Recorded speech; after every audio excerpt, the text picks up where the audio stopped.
as well as to lengthen the compliance period and allow more time to widen the information dissemination. The effectivity of AO number VDM 2024-046. Guidelines in the immediate transfer of ownership of motor vehicles with existing registration is held in abeyance until further notice. The Executive Director is hereby ordered to draft and submit an amended AO taking into consideration the inputs of other stakeholders. Failure to abide with this memorandum shall be dealt with accordingly. This memorandum shall take effect immediately for information and immediate compliance. Signed by Attorney Vigor D. Mendoza II, Assistant Secretary of LTO. Okay, nasa ating linya po ngayon si Attorney Puwa. Magandang umaga po, Attorney. Magandang umaga po, Manong Ted. Magandang umaga po, Titi Chacha. Opo, salamat po na marami sa inyo pong panahon. O sige po, so meron po ba kayong gusto pa hong ipaliwanag sa kadahilanan nga po na agad naglabas na memorandum si ASEC Vigor Mendoza? Please go ahead muna. Manong Ted, dahil nga po sa mga narinig natin na maaring problema dito sa ating administrative order, minabuti po ng ating ASEC na i-suspend, i-held in abeyance na muna po yung ating implementasyon. Ito naman po, AO na to was really contemplated to prevent the rampant increase po ng mga unregistered, unrecorded double or multiple sales po. Dahil nga po dun sa interview po sa inyo nung Lunes na marami pong sitwasyon na hindi po namin na-consider dun sa mga sitwasyon po bago po ang AO na ito, sinuspindi po muna para po ating mapag-aralan at mailagay po this amended AO yung mga situation regarding 10-year sale na 10 years ago, 20 years ago po. At yung mga requirements po para doon po dun sa mga sale na nangyari. Yun, opo. So, salamat po na marami, Attorney, ha? At kami po nalulugod nga po sa pangyayaring ito. Sige. So, moving forward, Attorney, may binabanggit po dito na siya po ay nag-aatas sa mga ilang pong opisyal ng LTO na magkaroon po ng pag-aaral at magbigay po ng draft dito sa magiging bago pong kautusan? Opo. Ako po ang naatasan na mag-draft ng AO, but I will get for the input of our input po to better improve the administrative order from those persons po mentioned. O, sige po. So, and other stakeholders po, Manong Ted. Kung inyo po mamarapati po, Manong Ted, ay makikipag-coordinate po po sa inyong opisina para po malaman po yung inyo pong suggestion upang mapaganda po yung implementasyon po itong administrative order nito. Ay, salamat po na marami. Kung ganun po, kami po naman po ay kung sa abot lang po ng ating kalaman po at kakayahan, magbibigay din po ng suggestion. So, Attorney, dito po napabanggit na kinakailangan daw po ng widen information dissemination. So, meron na ho ba kayo na iisip most likely kung kailan kaya ito maaari na pong maipatupad na medyo pulito na po yung ating order? Tama ba narinig ko? Para pinag-iisipan po na gawin na itong Enero ng 2025? So this one is, meron po suggestion na ganyan, pero wala pa pong final. Kasi, rest assured po, I will coordinate with your office po bago po ito i-implement. Okay, sige. Ito po, Attorney, sabi nga dito, dapat daw po magkaroon ng malawak na kaalaman ng publiko dito po sa mga batas na ito. Kasi in fairness naman sa LTO, baby girl, Your Honor, Madam Chair, may mga hugot naman dito sa whereas provision. Nung original po na memo, di ba, Attorney, may mga hugot sila dito in compliance sa ilang pong mga existing Republic Act o batas. Halimbawa, sabi po dito po sa pang-apat na whereas, Binabanggit dito yung Republic Act number 11235 o yung Motorcycle Crime Prevention Act. Okay? Na nagsasabi nga, kinakailangan daw kapag kayo po, ay may may-ari po ng motorsiklo. Alright? Within 5 days po, itong attorney, pag itong motorsiklo mo ay iyong ibinenta, dapat within 5 days, dapat mo na ma-report, di po ba, no? Yung pong, yung sale na ginawa ninyo sa LTO, di po ba? Okay. Opo, Master. Yes, opo. Habang yung multa po dito, tama, attorney, 20,000, di po ba? Opo, Master. Okay, pag hindi mo nagawa yan, 20 mil. So, in fairness naman dito, may pinanggagalingan silang batas, no? So, kung ang ating pag-uusapan dito ay, bakit naman ang laki? Eh, may gumawa ng batas eh. Di ba? Kongreso. Ang mga ang mga main author nito, sila J.B. Ejercito. Di ba? Sila yung main author dito sa multa. Pero, ang adhikain ng multa, para sumunod, at maging stricto nga kasi naglipa na yung mga unregistered at ginagamit sa krimen. Yun po ang wisdom dito. Ito pa ho, attorney, kasi bago ko po ito at bago ko tulungan na maipaliwanag dito. Meron pang isa. Opo. Yung pong Republic Act number 10883 o yung an act providing for a new anti-carnapping law of the Philippines. Di ba, attorney? Ano po, ha? Okay. Dito po naman sinasabi na kapag ikaw ay bumili ng auto sa LTO, ikaw yung buyer, meron kang 20 days, di po ba, na ilipat sa iyong pangalan yung ownership ng motor vehicle, di po ba? Opo. Okay, so klaro yan. Ito ngayon, girl, sinasabi ko kanina, dapat may paliwanag po ni attorney.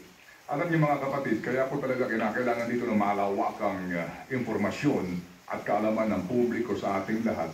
Kasi hindi po nabanggit dito sa original na AO ni ASEC Vigor Mendoza na hindi po ninyo alam, hindi po natin alam na kapag hindi ka sumunod dito po mga kapatid, dito po sa Republic Act number 11235 o kaya po itong Republic Act number 10883, may kulong ito maliban sa multa na pinansyal, di ba, attorney?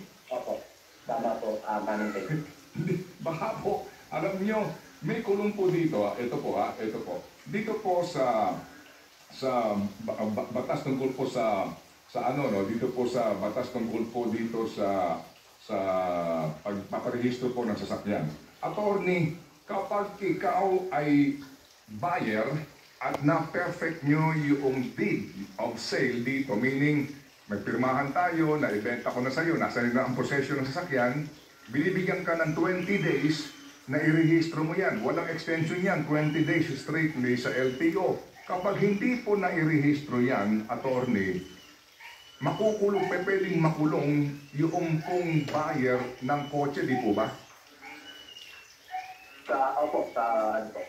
Nakalagay po sa ating sa batas na binanggit po. Opo. Sa motorsiklo po, kapag ito naman po ay hindi mo rin nagawa, may kulong ho ba din? Meron po, Manspec. Meron din po. Opo. Baka hindi nyo alam O sige, unahin natin itong sa motorsiklo. Mga kapatid, sa mga may motorsiklo ngayon Opo, dito po nakalagay dito, failure of the owner to register within 5 days from the acquisition of ownership or to immediately report its sale or disposition shall subject the owner to a penalty of imprisonment of or arresto mayor to prisión correccional and a fine of not less than 20,000 but not more than 50,000. So kapag ho pala sa loob ng 5 araw, kung ikaw ay nagbenta ng motorsiklo, ikaw ay bumili ng motorsiklo at hindi mo ito na i-report sa LTO, pwede ka palang makulong.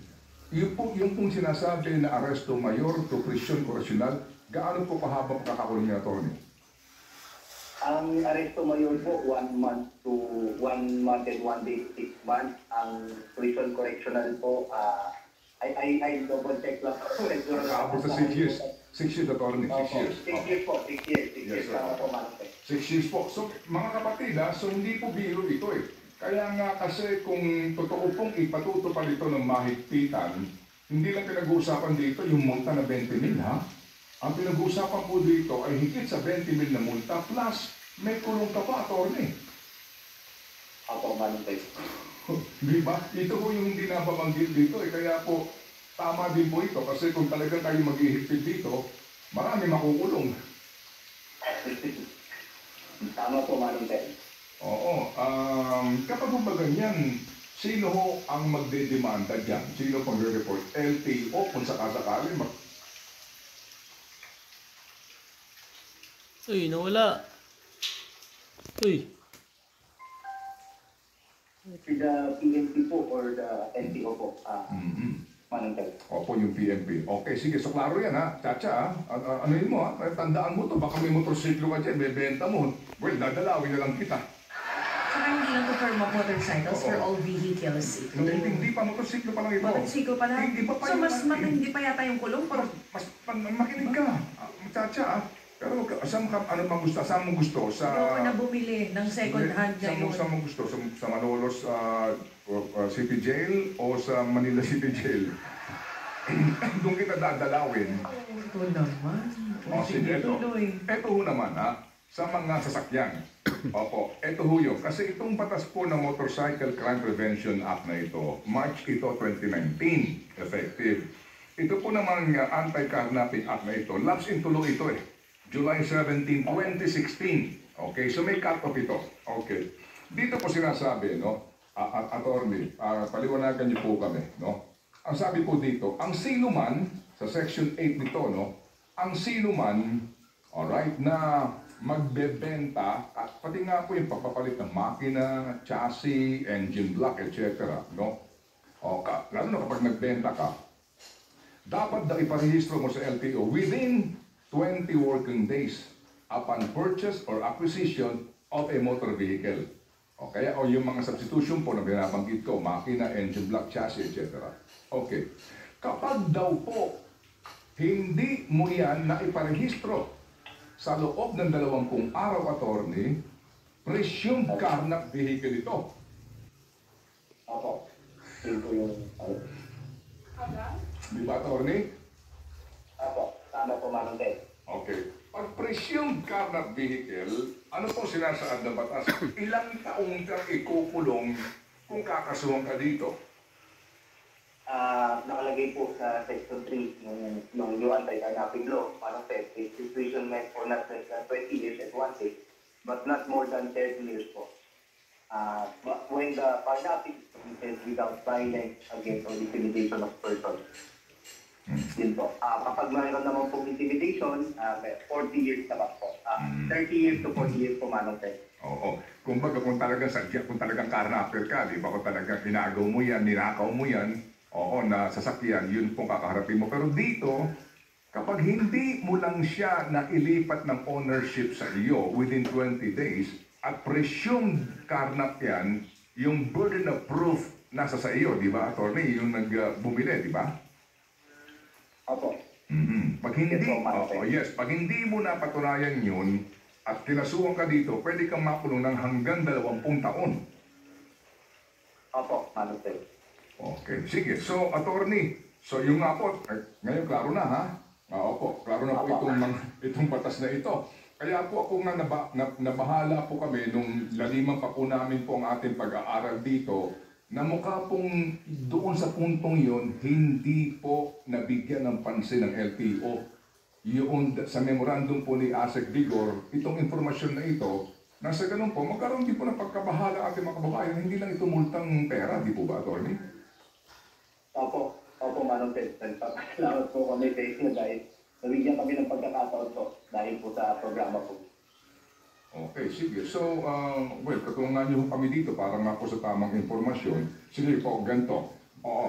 Ano pong aming asahan sa LTO ngayon? So, usapin po muna ng effectivity nito kung sakasakali. Kasi yung pong Republic Act number 11235, ang kanyang effectivity po ay March 8, 2019. So, prospective po ito. Ito ho namang anti-carnapping law na bago ay 2016. Okay? So, how do you manage that? Na mapalansi po ninyo Kasi kung effective 2016 ito, eh, baka marami din pong sumabit dito. Tapos meron pa ho tayong 2019 sa motorsiklo. Kung yung pong pagbabasehan natin ng effectivity po ng batas, mukha din pong baka marami din po na ang ano, no? Marami na din po dito ang lumalabag. Opo, Manong Ted, yun po kasama po sa aming while the RAO, po, kasama po yan sa ating pag-aaralan pang muli para clear na po dun sa lalabas po na amended administrative order kung ano po yung saan i-apply po yung taking into consideration po yung tulong. Oo. That is now a prejudicial question siguro, attorney. Kasi kung meron na po, kasi nung una pong ating diskusyon, parang retroactive nga, di ba, lumalabas kasi wala pong cut-off time, no? Walang cut-off period. Pero ngayon po, naklaro na nga po itong mga provision ng batas, meron na po talagang date, no? At saka taon ng effectivity nito mga penalties na ito. Paano kaya yan? Ngayon pa lang po, attorney, kayo po bilang isang abogado,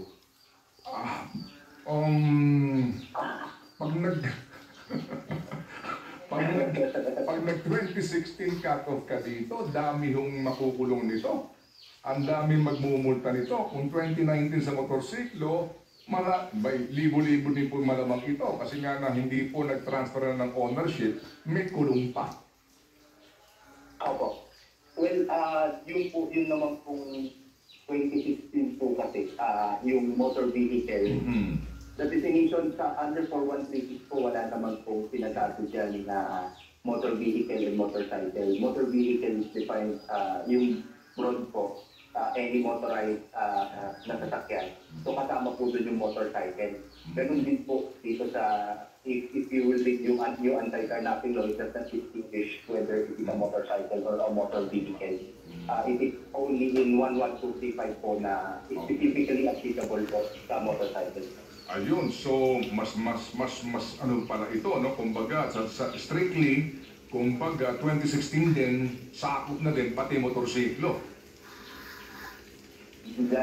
If we will define po yung motor vehicle po, ano din, tama po. Yes sir, no? So if you're going to strictly construe, no, the law, sakop din ho talaga dito pati motorsiklo. Sige. So ngayon pa lang po, attorney, gaano po kahirap kaya ito? Kung sakasakali, dahil hindi ko naman kayo may gawa ng batas, no? Kayo lang po tagapagpatupad ng batas dito. Paano po ito? Sa palagay po rin, anong remedyo po dito? Magkaroon po doon sa mga legit, doon po sa mga ignorance lang po ng ating mga kababayan to follow the law. Ano kaya ito? Will that be possible na vis-a-vis a Republic Act and an administrative order na magbigay po kayo ng parang ano po, ang tawag ka doon? Yung pong amnesty?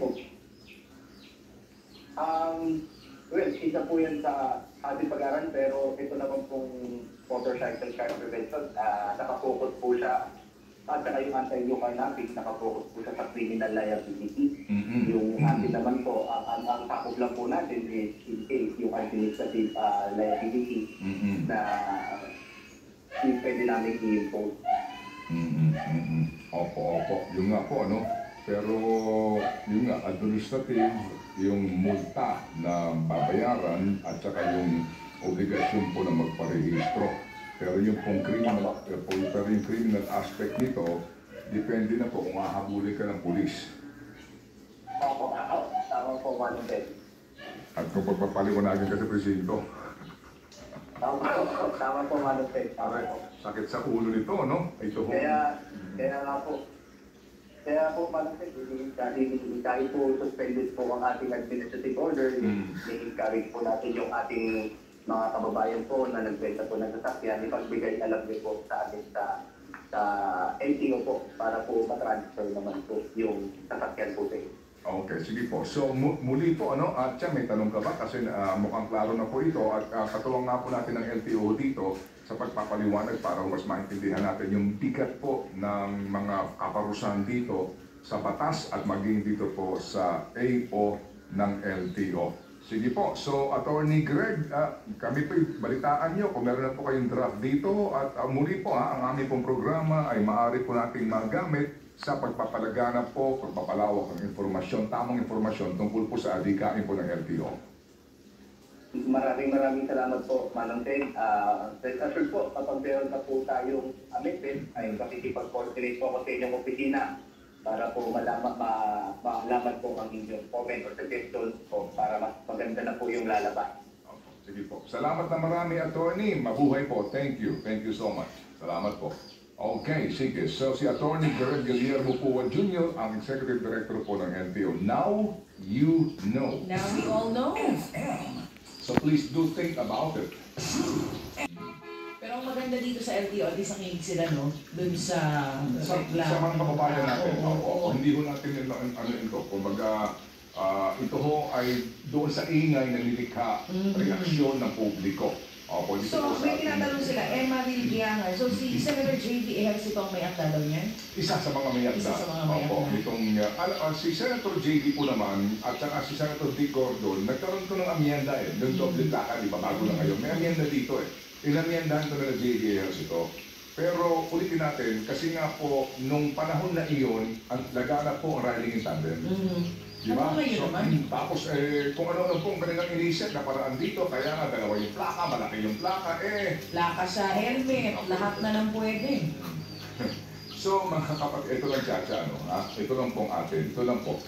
Ang leksyon dito, mga kapatid, ay yung quality of legislation. Di ba? Maganda pong adhikain to prevent crime, particularly po carnapping. Kaya mas mabigat na ngayon ang carnapping, ang pagpaparusahan dito. Halos ano ho ito, reclusion perpetua na po ito. Di ba, 30 anyos ka makukulong, kung marami yan, ilang counts yan, hindi ka na makakalabas. Di po ba? Kasi nga po sa tindi po ng kaso ng carnapping at saka itong motorsiklo, ginagamit sa krimen, itong mga kinakata, pati po mga motorsiklo, etc. So sa kagustuhan po ng ating mga mabubatas na makapagpasa po ng batas, kung minsan po, walang ganang lang po, minamadali masyado. Sa punto ng kapag sila po ay nagpataw na ng mga kaparusahan nang hindi po na pag-iisipang mabuti yung lawak ng implikasyon at yung pong mga sinasabing naging kaugalian na wala namang intensyon gumawa ng krimen, pero dahil din po sa, alam nyo na, no? Yung sa Pilipino, yung iba na ang tagal mo nang hawak yung sasakyan, motorsiklo, hindi mo pa naililipat sa rehistro. Di ba, for whatever reason, maliho naman yun kasi nga dapat sumunod ka. Pero paano mo mabibigyan po ng kaparusahan yung tao, na walang intensyon gumawa ng krimen? Okay, so ito yung mga dapat nga po mas malawak na pag-aaral at mas malawak na konsultasyon at ilang pa pong mga, kumbaga, masusing deliberasyon. Isa po sa mga halimbawa po na ito'y minadali doon sa motorsiklo, yung doble plaka. Nagwaldas po tayo dyan ng pera. Kasi ngayon po hindi na doble plaka, di ba? Hindi na inalis na. Kasi nung una pong gumawa din tayo dito na pag-aaral, gumawa kami ng simulation dito. Doon sa adhikain po ng batas, hindi talaga siya effective. Yung plaka, o yung layo, wala nga silang actual. Actual po, kumbaga time and motion study. Doon sa laki ng plaka, sa nilalagay, kasi nung pong inapropahan nila, si J.B. Ejercito po na isa rin pong rider ng motorsiklo, hindi rin po nang sumubok, saan ko ba ilalagay sa harap ng motorsiklo kong Ducati, itong plate number ko na pangalawa? Di ba? Saan ko ba ilalagay ito sa harapan ng aking Harley Davidson, o itong BMW kong mamahaling motorsiklo, sa harapan, wala naman lalagyan. Kasi kung ang design mo lagi na sa likod, gaano ba kalaking plaka ang aking ilalagay sa harapan? Ito ba'y makikita ho naman talaga? Sa likuran, gaano ba kalaking plaka? Wala pong actual study Basta gumawa ng batas, dalawa plaka mo, ganito kalaki, tapos. Ito ang kulay, tapos. Ito ang code ninyo, bahala na kayo. Yun po yun Di ba? Yung pong, alam natin yung kagustuhan to act immediately, to prevent yung pong prevalence of crime. Pero yung quality of legislation, na naandyan na, ay may problema pala, baguhin natin. Pero, nagpagawa ka ng doble plaka ng pagkarami-rami. Gumasta ka na sa doble plaka ng pagkarami-rami. Di ba? Di po ba? Yun eh. Right? So, lagi pong implement now, I consult later. Okay? Think about it. Bago pa kayo, mga kapatid? Ganda ko tuloy-comment ang mga kapatid natin So, dito. I hope you don't mind, na ito po yung ating pinag-uusapan, ha? Aba, dapat ito pinag-uusapan. Sorry po, nagpapasintabi po Kasi tayo. daming kinabahan kanina. Na pag ito'y natuloy na implement, ang dami pong makukulong talaga. Tsaka hindi sinasabi din nila mamaya si Marco, meron kung may oras pa, no? Yung proseso din, baby, ng transfer of ownership, hindi rin siya madali. Di ba? Kung meron po kayong experience na sa pag-transfer, hindi lang isang ahensya ng gobyerno po ang inyong pupuntahan, hindi lang opisina, kaya dami-dami po niya na hindi naman magkakatabi. So yun din, dapat napag-isipan din iyon kasi hindi naman po lahat may utusan. Hindi naman lahat makakapagbayad na pakiayos nga itong transfer of ownership na ito. Karamihan ang bumibili ng mga second-hand na motorsiklo panghatid sa mga anak nila, bumibili para makamenos ng gastos. O, hindi nila naiisip ito na kailangan i-transfer talaga nila sa kanilang pangalan. Pero ang dami pa rin galit dito. So doon po naman sa ano po, no, doon sa akin binabanggit po ng 2016 law. Ito lang po yan, ha, ito. Yung pong seller, hindi po mananagot dito. The responsibility ay sa buyer. Sa buyer na. You're given 20 days to register it under your name. Oo. But there's a but to that, ha? Okay. Okay, if you are the registered owner at ma-involved sa krimen yung sasakyan mo na hindi ipinarehistro Damay nung ka. nakabili, o kaya po naman ito po'y masangkot sa aksidente, sa ilalim po ng umiiral pong ilang pang mga batas, yung pa rin pong rehistradong may-ari ang siya mananagot civilly. Yon, ikaw ang magpapaliwanag sa presinto. Yun lang po ang Damay doon. ka. Okay, Oo. damay ka. Sabi nung mga kapatid natin dito, si Wood Dragon, unahin daw nila yung mga fixers. Ay, sorry. Hindi pa rin tayo makamove sa picture na yun sa LTO. Simple lang. Totoo naman. Hanggang ngayon, may fixers pa rin sa lisensya eh. Oh, unahin daw ang fixers, Okay, ang naman. backlog ng plaka, Yun, at ang okay. backlog sa lisensya. Doble Lahat ka ba? pa kayo, di ka lang makapagbigyan ng isa. Yun na nga. Lahat ba ng mga motor ngayon ay may plaka na? Wala na ba silang backlog? But there's Oh, may but ulit. but there's more. Oh, I wanna hear that Pwede more. ba tayo mag-komentary pa ng kaunti dito? Ito, mo pa Oo. daw, sabi ni Kuya Aaron, si Kuya. Okay, dali. Brand new second hand. Oh, wala na daw siya motorsiklo, binenta na niya agad. Oh. But there's more, ha? Sandali lang po. Para lang nito malubos pong ating kalaman dito, ha?